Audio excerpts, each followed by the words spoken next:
چار، یتیم پر رحم کا سلوک ہونا چاہیے، اس کے ساتھ نرم سلوک ہونا چاہیے، وہ زیادہ حقدار ہیں۔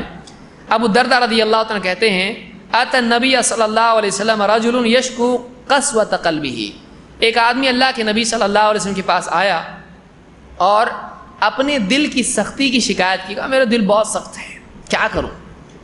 قال اتحب ان یلین قلبک وتدرک حاجتک، کیا تو چاہتا ہے کہ تیرا دل نرم ہو اور تیرا مقصود حاصل ہو، تیری ضرورت پوری ہو، حاجت حاصل ہو جس کی تلاش میں تو ہے؟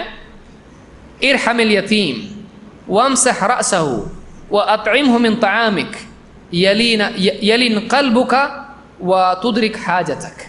آپ نے فرمایا تو اگر چاہتا ہے کہ تیرا دل نرم ہو جائے تو یتیم پر رحم کر، اس کے سر پہ ہاتھ پھیر، یتیم پر رحم کر، اس کے سر پہ ہاتھ پھیر، اپنے کھانے میں سے اس کو کھلا، اپنے کھانے میں سے اس کو کھلا، تیرا دل نرم ہو جائے گا اور تیرا مقصد حاصل ہو جائے گا۔ تو یتیم پر بھی کیا کرنا چاہیے؟ شفقت اور رحمت کا سلوک اس کے ساتھ کرنا چاہیے، اس کے ساتھ نرم سلوک کرنا چاہیے۔ طبرانی نے اس کو روایت کیا الکبیر میں۔